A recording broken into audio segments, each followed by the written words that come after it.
بسم الله الرحمن الرحيم نحمده ونصلي على رسوله الكريم أما بعد فأعوذ بالله من الشيطان الرجيم بسم الله الرحمن الرحيم شهر رمضان الذي أنزل فيه القرآن هدى للناس وبينات من الهدى والفرقان صدق الله العظيم. سامعین محترم، اللہ سبحانہ و تعالی نے اپنے بندوں کو ماہ رمضان کی صورت میں ایک عظیم تحفہ عنایت فرمایا ہے، جسے نیکیاں کمانے کا سیزن کہا جائے تو غلط نہ ہوگا۔ اس بابرکت مہینے میں زیادہ سے زیادہ نیکیاں سمیٹنے کے لیے ضروری ہے کہ مکمل حکمت عملی کے ساتھ وقت کا صحیح استعمال کیا جائے۔ اس ماہ سے بھرپور فائدہ حاصل کرنے کے لیے چند تجاویز آپ کے سامنے رکھوں گا۔ پہلی چیز، روزہ رکھنے کے لیے سحری ضرور کھائیں۔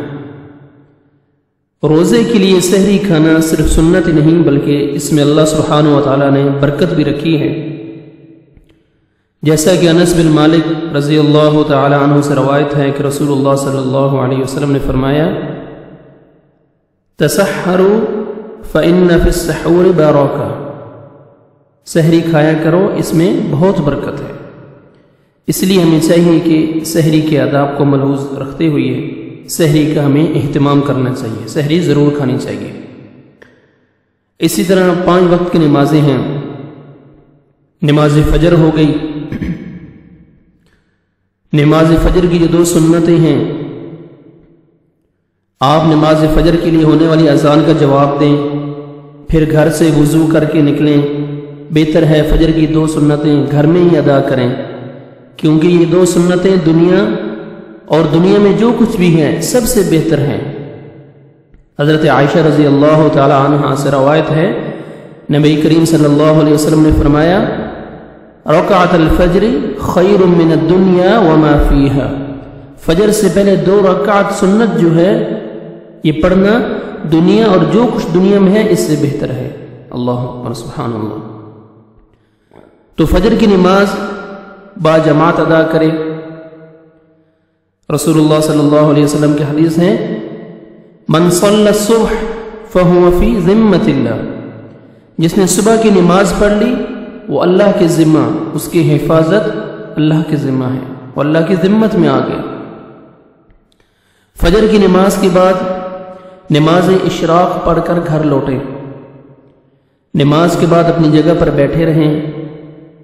نماز کے بعد والے مسنون اذکار، صبح کی مسنون اذکار جو سنت سے ثابت ہیں وہ اذکار کریں۔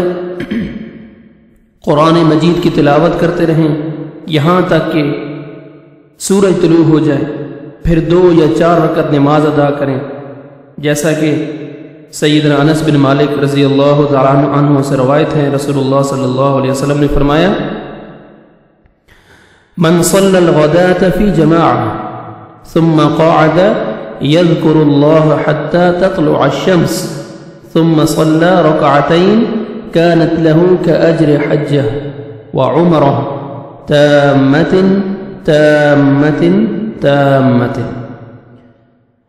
جس شخص نے نماز فجر با جماعت پڑھی پھر اللہ تعالیٰ کے ذکر میں مشغول رہا یہاں تک کہ طلوع فجر ہو گیا، پھر 2 رکعت نماز ادا کی، اس کے لیے مکمل حج اور عمرے کا برابر ثواب ہے۔ مکمل حج اور عمرے کا مکمل ثواب ہے، مکمل حج اور عمرے کا ثواب ہے۔ یہ الفاظ اللہ کے نبی صلی اللہ علیہ وسلم نے 3 مرتبہ فرمائے، سبحان اللہ۔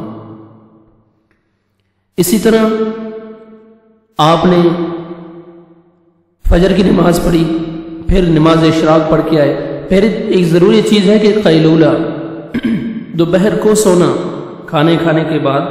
آخر انسان ہوتا ہے، کام کرتا ہے تو تھک جاتا ہے، اس لیے اللہ کے نبی صلی اللہ علیہ وسلم نے فرمایا کہ وَلِجَسَدِكَ عَلَيْكَ حَقًّا، تمہاری ذات کا بھی تم پر حق ہے، اسے آرام پہنچاؤ۔ انسان کے اسی نزاکت کو سامنے رکھتے ہوئے اللہ کے نبی صلی اللہ علیہ وسلم نے دوپہر کو قیلولہ کرنے کو حکم فرمایا۔ دوپہر کو سونے کا حکم فرمایا کہ قیلوا فإن الشیطان لا یقیل، قیلولہ کیا کرو کیونکہ شیطان تو قیلولہ نہیں کرتا۔ تو ہمیں دوپہر کو تھوڑا سونے کا اہتمام کرنا چاہیے تاکہ شام کے لیے انسان کا جسم تیار ہو جائے، تھوڑا انرجی آ جائے، طاقت آ جائے۔ تو ابھی ظہر کی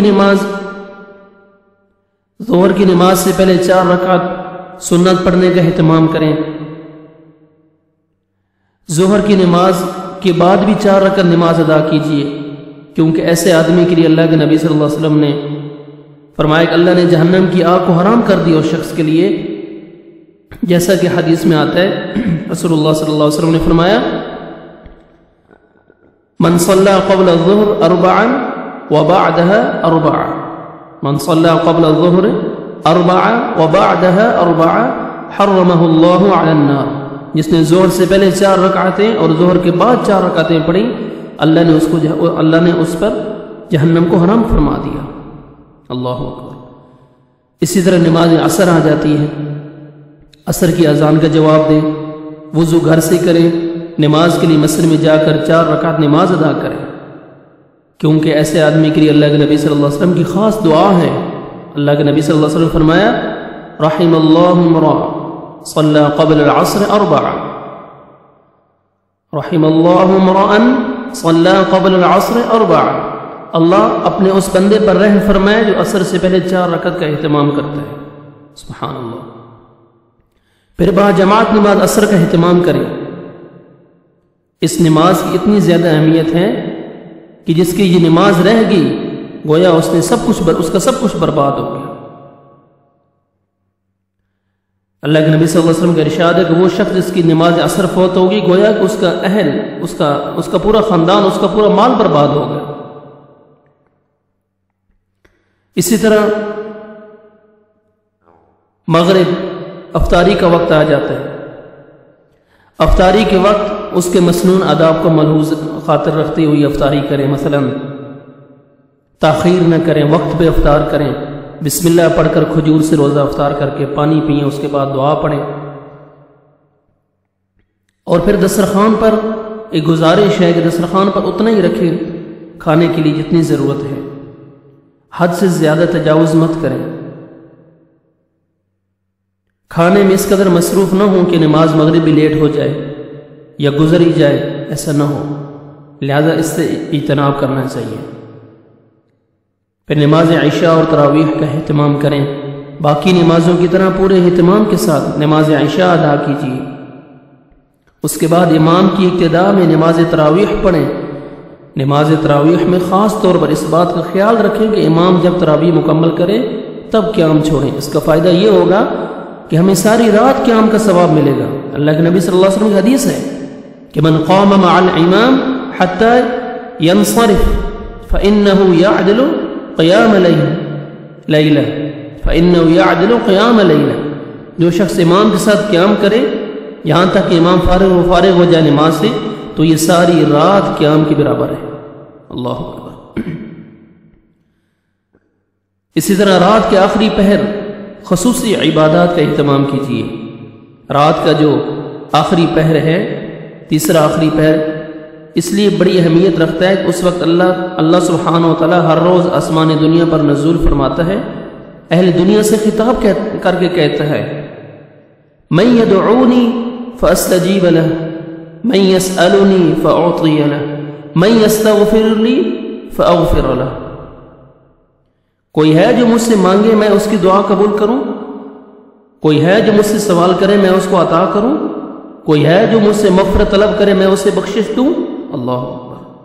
اللہ سبحانہ و تعالیٰ کی ذات آسمانی دنیا پہ آ کر کہتی ہے من یدعونی فاستجیب لہ، من یسألنی فاعطی لہ، من یستغفر لی فاغفر لہ۔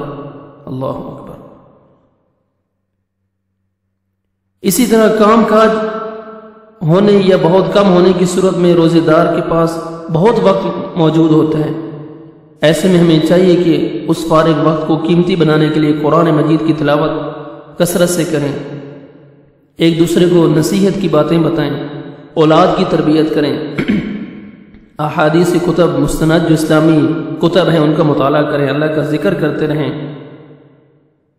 جیسا کہ اللہ کے نبی صلی اللہ علیہ وسلم کے بارے میں آتا ہے کہ آپ صلی اللہ علیہ وسلم ہر وقت اللہ کا ذکر کرتے رہتے تھے، ہر وقت اللہ کا ذکر کرتے رہتے تھے۔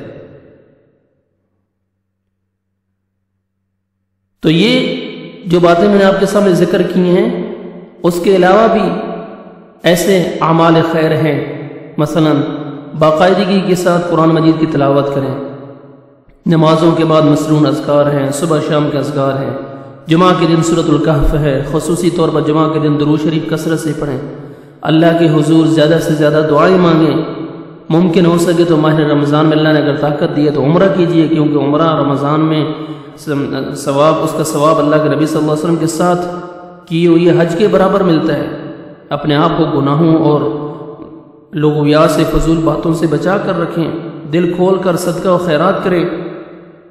اگر آپ صاحب استطاعت ہیں تو اپنے مال سے زکوٰۃ ادا کریں، غریبوں کو سحری اور افطاری کا بندوبست کیا کریں، ایک دوسرے کی افطاری کروائیں، آخری عشری کی تمام راتیں بیدار رہ کر اللہ کی عبادت کریں، لیلۃ القدر کو پانے کی پوری کوشش کریں، اپنے نیک اعمال کی حفاظت کریں، اور اہم چیز کہ تزکیہ نفس، اپنے اندر اصلاح کی کوشش کریں، اور عید الفطر سے پہلے فطرانہ غریبوں تک پہنچا دیں۔